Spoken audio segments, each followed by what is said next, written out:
इल्म और हिकमत से भरी दिलचस्प इस्लामी कहानियों के लिए हमारे चैनल को सब्सक्राइब करें। अस्सलाम वालेकुम रहमतुल्लाह व बरकातहू। यह कदीम जमाने की बात है। शहर के किनारे एक छोटा सा मिट्टी का घर था, जहां रिहान अपनी मां आमिना बी के साथ रहता था। वो गरीब जरूर थे, मगर मोहब्बत और सुकून से भरी जिंदगी गुजार रहे थे। रिहान की मां ने उसे अकेले पाला था। वही उसका सब कुछ थी और रिहान उसकी दुनिया। रिहान रोज सुबह तड़के उठता, बाजार जाता, लकड़ी काटता, छोटे मोटे काम करता और उसी से घर का गुजारा चलता। आमिना भी घर संभालती और अपने बेटे के लिए प्यार से खाना बनाती।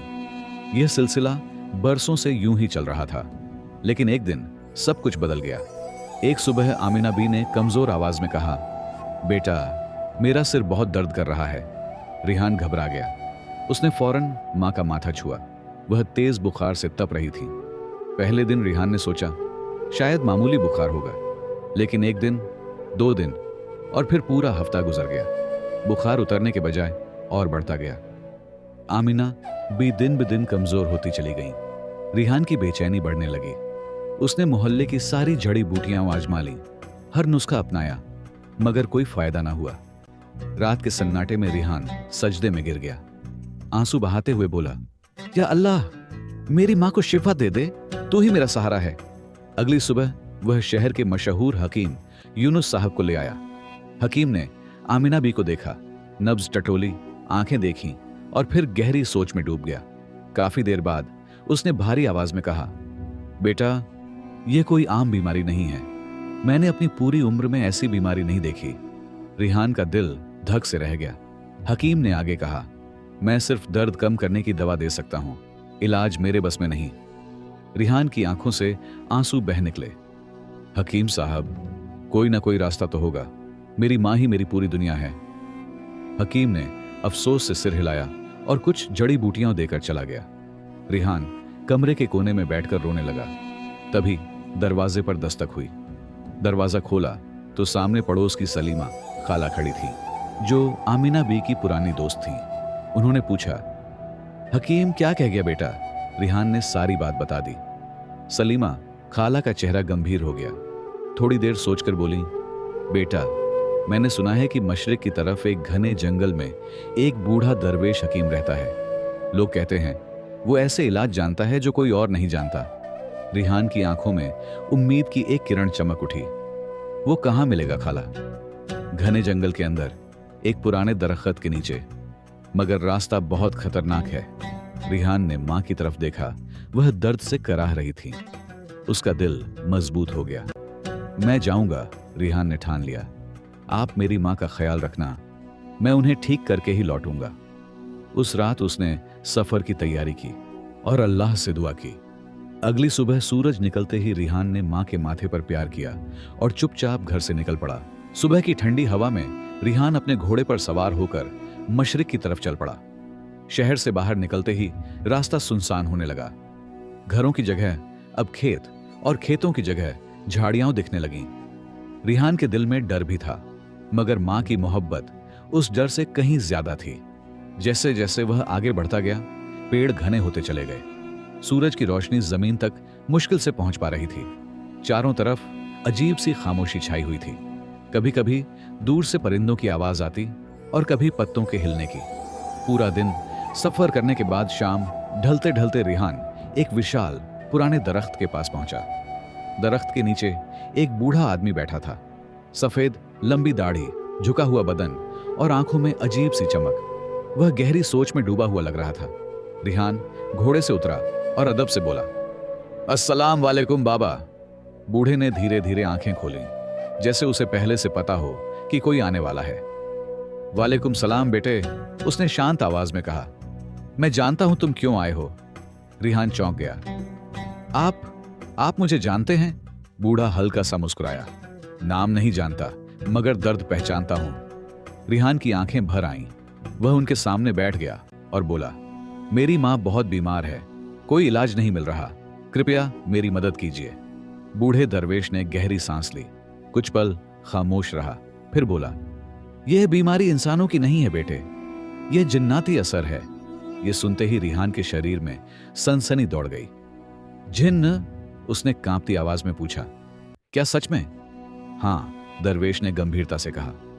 तुम्हारी मां को एक ऐसी जड़ी बूटी चाहिए जो सिर्फ जिन्नात की बस्ती में मिलती है। रिहान का दिल बैठ गया। मैं वहां 3 कैसे जाऊंगा? दरवेश बोला। अकेला इंसान वहां नहीं पहुंच सकता, मगर एक रास्ता है। रिहान की आंखों में फिर उम्मीद जागी।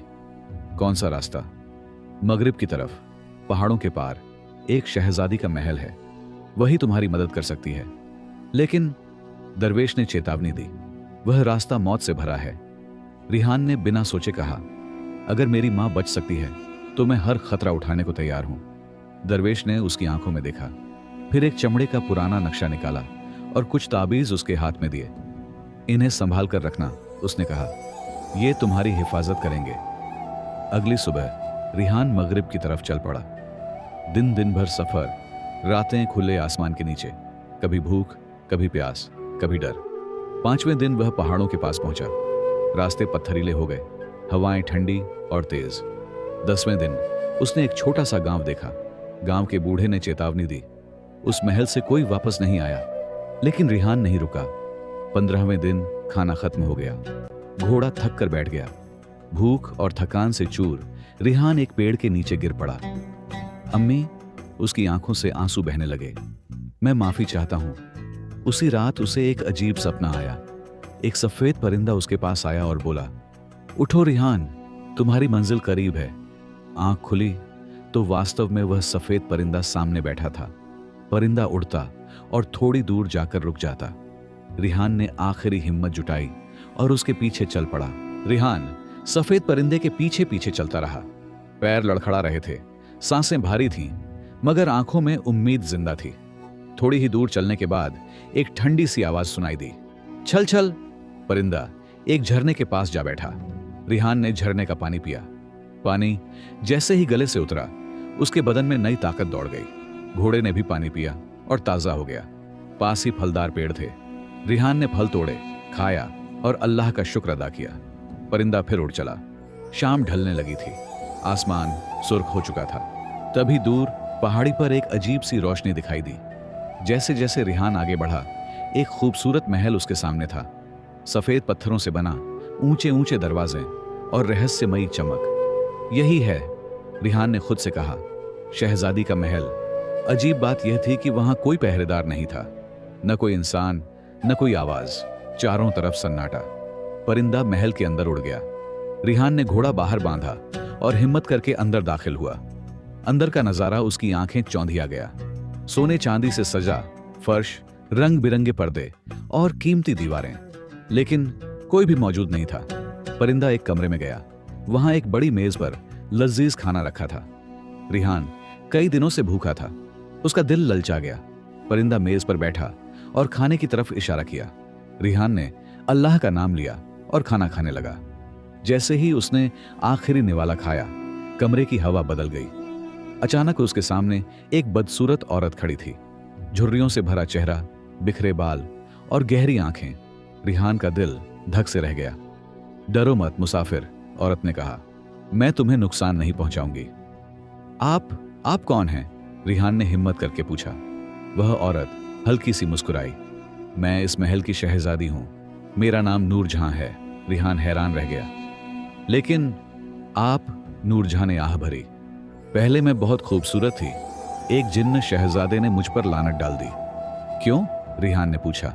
वह मुझसे शादी करना चाहता था, नूरजहां बोली। मैंने इनकार कर दिया। गुस्से में उसने मुझे इस बदसूरत सूरत में बदल दिया। फिर उसने कहा, लानत तोड़ने का एक ही तरीका है। रिहान ध्यान से सुन रहा था। कोई बहादुर इंसान मेरे महल में पूरी रात गुजारे, डरे बिना। रिहान चुप हो गया। रात आसान नहीं होगी, नूरजहां ने चेतावनी दी। डरावनी आवाजें, भयानक साएं, झूठे दृश्य। अगर सुबह तक टिक गए तो लानत टूट जाएगी। रिहान को अपनी मां याद आ गई। दर्द में तड़पती आमिना भी। उसने गहरी सांस ली। मैं तैयार हूं, उसने कहा, लेकिन बदले में मुझे आपकी मदद चाहिए। मुझे जिन्नात की बस्ती जाना है। नूरजहां ने सिर हिलाया। अगर तुम मेरी मदद करोगे तो मैं भी तुम्हारी मदद करूंगी। रात शुरू हुई। महल की रोशनियां बुझने लगीं, ठंडी हवाएं चलने लगीं। नूरजहां ने रिहान को एक कमरे में बैठाया और एक लालटेन दी। कुछ भी हो, उसने कहा, कमरे से बाहर मत निकलना। रिहान अकेला रह गया। कुछ देर बाद दीवारों से साए निकलने लगे। फिर आधी रात को उसने अपनी मां की आवाज सुनी, बेटा मुझे बचा लो। रिहान का दिल कांप उठा, लेकिन वह अपनी जगह से नहीं हिला। अचानक कमरे में खून बहने लगा, पैर डूब गए। रिहान ने आंखें बंद की, बिस्मिल्लाह पढ़ी, सब गायब हो गया। आखिरी पहर एक डरावना चेहरा उसके बिल्कुल सामने आ गया। मर जाओगे। रिहान ने फिर अल्लाह का नाम लिया। वह चेहरा धुएं में बदलकर उड़ गया। सूरज की पहली किरण खिड़की से अंदर आई। कमरे में खामोशी छा गई। दरवाजा खुला। नूरजहां अंदर आई, लेकिन अब वह बदसूरत नहीं थी, वह बेहद खूबसूरत थी। लानत टूट गई, उसने खुशी से कहा। रिहान थका हुआ था, डरा हुआ था, मगर जिंदा था। सुबह की रोशनी पूरे महल में फैल चुकी थी। रिहान थका हुआ जमीन पर बैठा था, लेकिन उसकी आंखों में सुकून था। नूरजहां ने आगे बढ़कर कहा, तुमने मेरी जिंदगी मुझे वापस दे दी रिहान, अब मेरी बारी है तुम्हारी मदद करने की। उसने रिहान को महल के भीतर एक कमरे में ले जाकर आराम करने को कहा। वहां साफ कपड़े, गर्म पानी और भरपेट खाना रखा था। नहाने और खाने के बाद रिहान के शरीर में फिर से जान आ गई। नूरजहां बोली, मेरे महल के पास ही जिन्नात की सरहद शुरू होती है। मैं तुम्हें वहां तक नहीं ले जा सकती, लेकिन एक हिफाजती तुम्हें आखिरी मोड़ तक पहुंचा देगा। फिर उसने एक छोटा शीशी निकाली। यह खास इत्र है, अगर खतरा हो तो इसे खोल देना, जिन्न इसके असर से पास नहीं आएंगे। रिहान ने आदर से इत्र लिया। अल्लाह आपको अज्र दे, उसने कहा।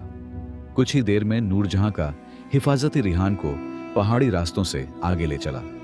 रास्ता और भी वीरान होता गया। हवा में अजीब सी सरसराहट थी। आखिर वह एक जगह रुक गया। अब आगे तुम्हें अकेले जाना होगा, हिफाजती बोला। अल्लाह तुम्हारा हामी और नासिर हो। रिहान ने गहरी सांस ली और आगे बढ़ गया। कुछ दूर चलने पर उसने देखा 3 जिन्न बिना आग के एक कड़ाही उबाल रहे थे, हंस रहे थे, अजीब आवाजें निकाल रहे थे। रिहान का दिल जोर जोर से धड़कने लगा, लेकिन उसने हिम्मत नहीं हारी। अस्सलाम वालेकुम, उसने आदर से कहा। तीनों जिन्न चुप हो गए। उनमें से एक, जो सबसे अलग और ताकतवर लग रहा था, आगे आया। इंसान, वह गरजा। तुम्हारी हिम्मत कैसे हुई हमारी बस्ती में आने की?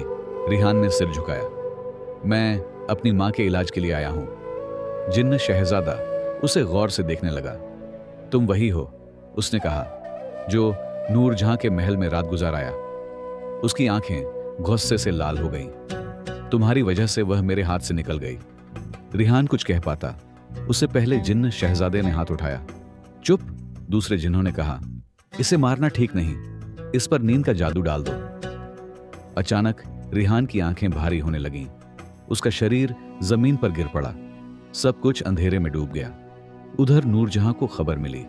वह घबराकर जिन्नात की बस्ती पहुंची। यह सब मेरी वजह से हुआ है, उसने कहा।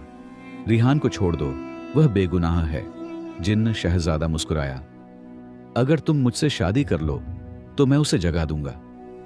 नूरजहां की आंखें भर आईं। उसे रिहान की हिम्मत याद आई। उसने दर्द के साथ सिर झुका दिया। मैं तुम्हारी शर्त मानती हूं। जिन्न शहजादे ने उंगलियों से इशारा किया। रिहान की आंखें खुल गईं, लेकिन अगली ही पल तेज हवाओं ने उसे जकड़ लिया। हवाओं ने उसे बहुत दूर एक अजनबी जगह पर फेंक दिया। जब रिहान ने आंखें खोलीं तो उसने खुद को एक छोटी सी झोपड़ी के सामने पाया। रिहान ने धीरे धीरे आंखें खोलीं। उसका सिर भारी था और बदन में अजीब सी थकान थी। उसने देखा कि वह एक छोटी सी झोपड़ी के सामने पड़ा है। झोपड़ी पुरानी थी, मगर उसके चारों तरफ अजीब सी सुरक्षा का एहसास था। अंदर से एक करारी मगर थकी हुई आवाज आई। बाहर कौन है? रिहान ने हिम्मत जुटाकर कहा। मैं एक मुसाफिर हूं, अपनी मां के इलाज की तलाश में भटकता हुआ। झोपड़ी का दरवाजा खुला। सामने एक बूढ़ी औरत खड़ी थी। सफेद बाल, झुर्रियों से भरा चेहरा और आंखों में गहरा ज्ञान। अंदर आ जाओ, उसने कहा। रिहान अंदर गया। बूढ़ी औरत ने उसे खाना दिया, पानी पिलाया और उसकी पूरी कहानी सुनी। काफी देर खामोश रहने के बाद वह बोली, बेटा, तुमने अपनी मां के लिए जो सफर किया है वह बहुत कम लोग कर पाते हैं। फिर उसने एक छोटी थैली निकाली। यह जड़ी बूटी है, अगर सही तरह से दी जाए तो तुम्हारी मां जरूर ठीक हो जाएगी। रिहान की आंखों में आंसू आ गए। अल्लाह आपको इसका अज्र दे, उसने कांपती आवाज में कहा। बूढ़ी औरत ने आगे कहा, लेकिन एक बात और है, नूरजहां अभी भी जिन्न शहजादे के कैद में है। रिहान का दिल बैठ गया। मैं उसे यूं नहीं छोड़ सकता। बूढ़ी औरत ने बाहर की ओर इशारा किया।